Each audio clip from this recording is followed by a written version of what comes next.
She was one of the most recognizable faces of the 90s. Carré Otis, with her piercing eyes and quiet strength, graced the covers of top fashion magazines and walked for the biggest designers in the world. To the public, she was the image of beauty and success. But behind the glossy photos and flashing cameras, a much darker reality was unfolding, one that would eventually push her to the edge and nearly erase her from the spotlight altogether. Carré's rise in the modeling world wasn't just fast, it was explosive. From high-end runways to blockbuster campaigns, she seemed unstoppable. But the very industry that built her up had its own rules, harsh, unforgiving, and often silent. What began as a dream slowly turned into a nightmare. The glamour hid years of pressure, exploitation, and a relentless demand for control.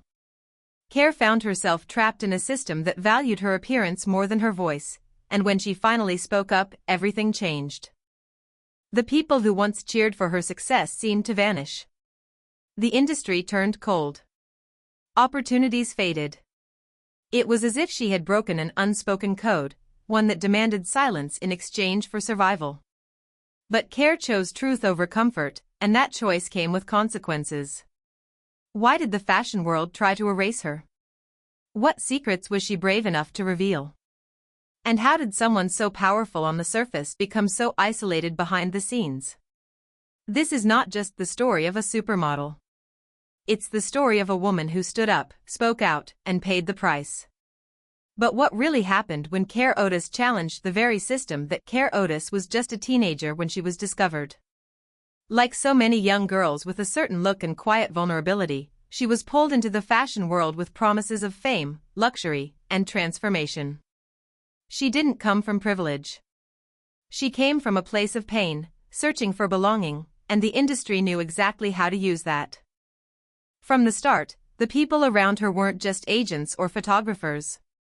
They were gatekeepers. And the rules they enforced weren't written in any contract. Her early modeling days were filled with long hours, constant travel, and the pressure to maintain a perfect image at all costs. Behind every photo shoot was a demand to stay thin, stay quiet, and stay available. The lines between professional and personal blurred quickly. Carré, like many others, learned that silence was part of survival. If you wanted the next campaign, you didn't ask questions. You did what you were told. As her fame grew, so did the control. She was placed in situations she never agreed to. She was told who to trust, who to be seen with, even how to think about herself. The people shaping her image didn't care about the real Carré. They cared about selling a product, and she was the product. The pressure was constant, and so was the isolation. Surrounded by crowds, yet deeply alone. By the early 90s, Carré was everywhere, billboards, magazine spreads, fashion weeks around the world. But beneath the surface, she was unraveling. Her health, both physical and emotional, was being pushed to the limit. She struggled with disordered eating, anxiety, and a deepening sense of being trapped. Still, no one in the industry stopped to ask why. As long as she showed up and looked the part, everything was fine. At least, on the outside. But then, something changed. Carré began to see through the illusion. She started to speak quietly at first, challenging the way she was treated, questioning the system itself. She wanted more than the approval of an industry that only saw her as a body in front of a lens. That's when the pushback began. Not loud, not obvious, but cold, calculated, and deliberate. Bookings slowed.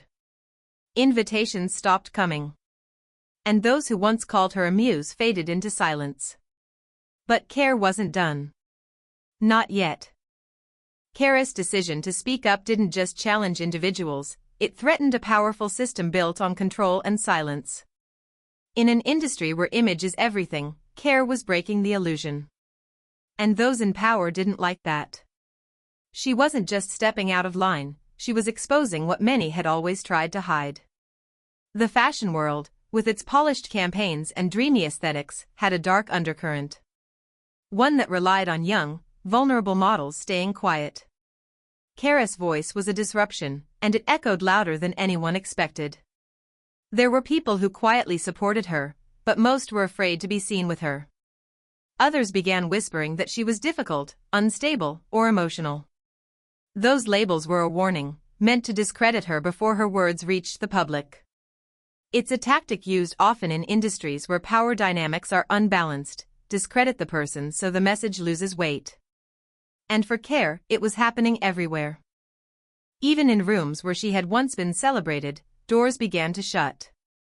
The very people who helped build her career were now erasing her from it. One of the most painful parts was the betrayal from those she trusted. Some had known what she endured. Some had seen the pressure, the manipulation, the emotional toll. But they turned away. Fear of losing their own place in the industry kept them quiet. The same silence that once protected her career was now being used against her. Meanwhile, the media painted their own versions of her story, tabloid headlines that focused on her relationships, her appearance, her past. They ignored the deeper story she was trying to tell.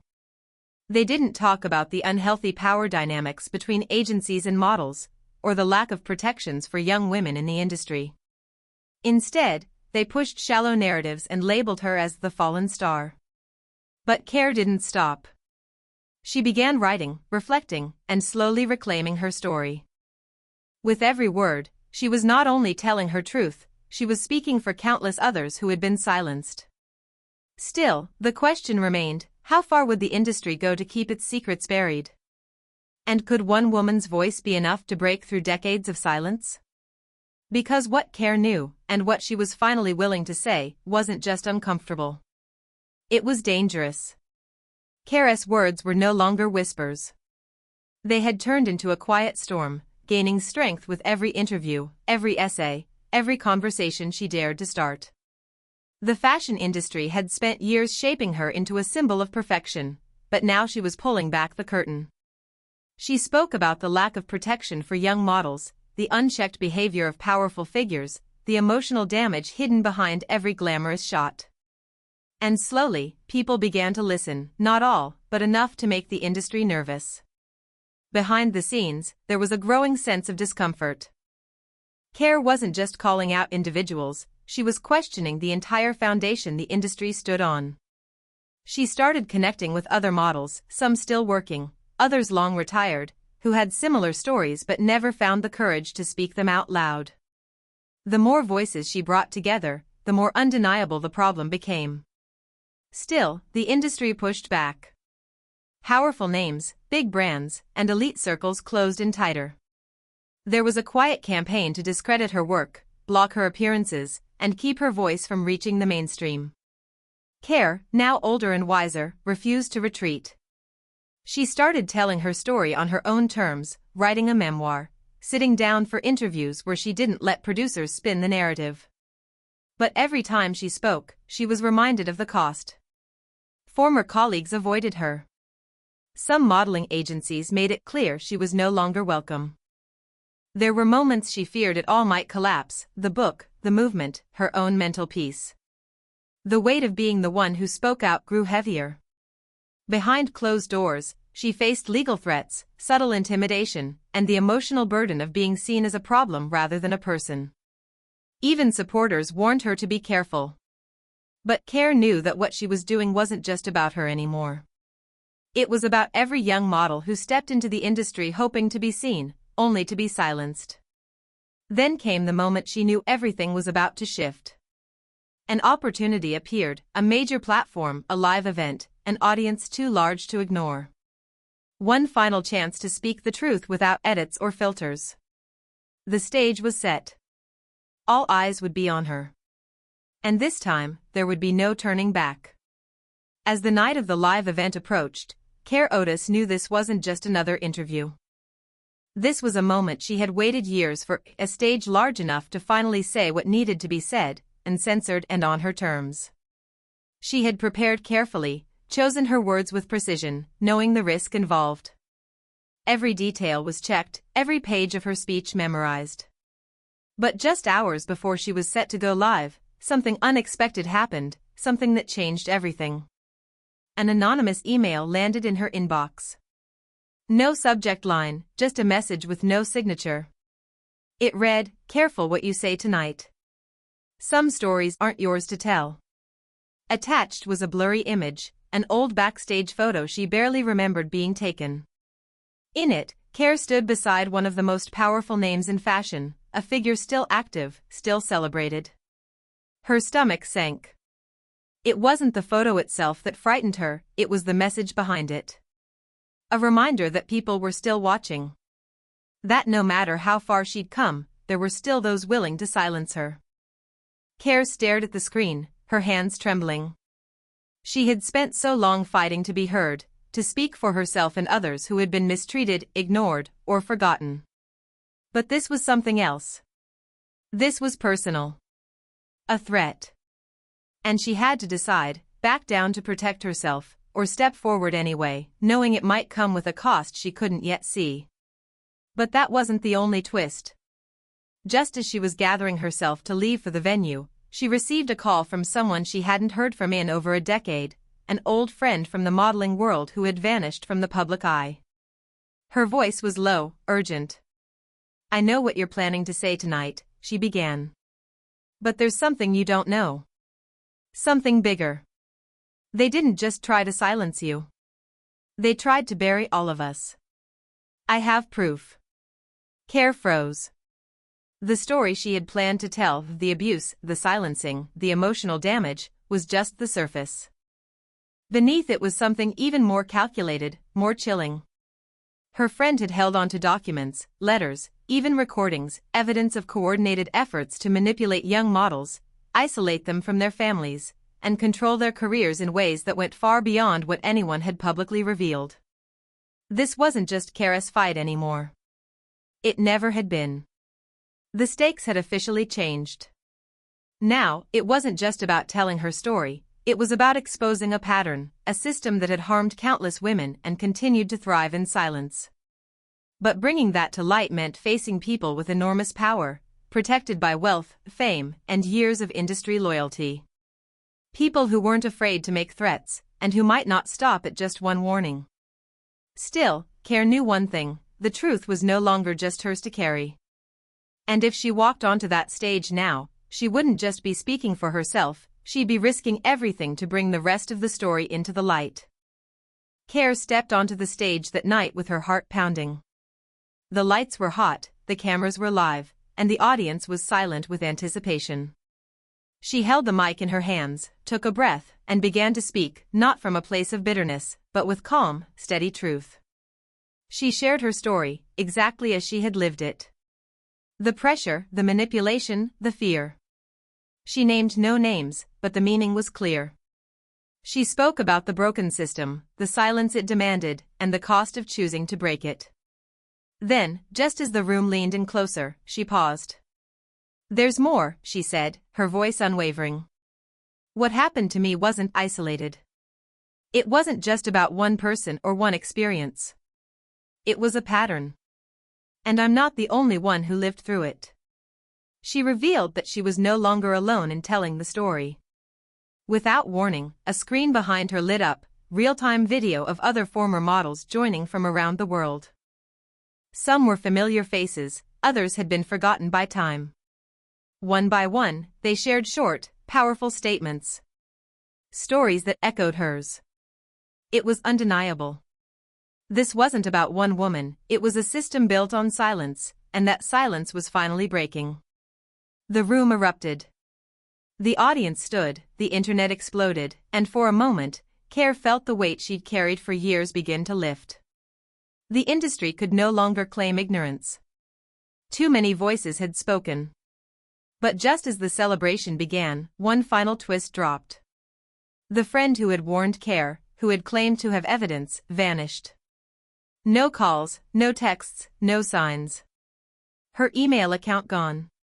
The files she promised were missing from the shared drive. No explanation, no goodbye. Carré stood alone again, not in silence, but in uncertainty. She had exposed the truth. But now she faced a new question: what had her friend uncovered that made her disappear? In the days that followed the live event, Carré Otis's speech continued to ripple across the world.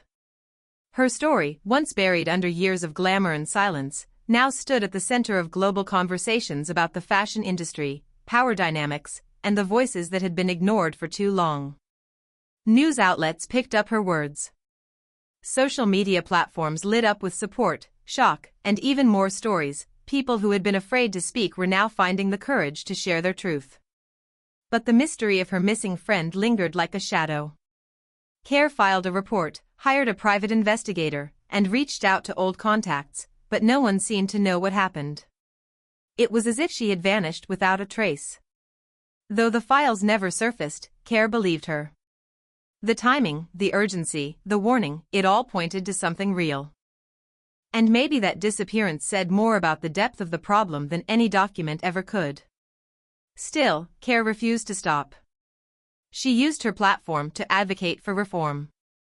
She helped launch a model protection network, pushing for legal safeguards, mental health support, and more accountability within agencies. She continued writing, not just about her past, but about healing and reclaiming identity outside the industry. For the first time in years, she was being heard, not as a model, not as a headline, but as a whole person. Looking back, Carré knew she could have stayed quiet. It would have been easier. But silence had already taken enough from her. Speaking out wasn't about revenge.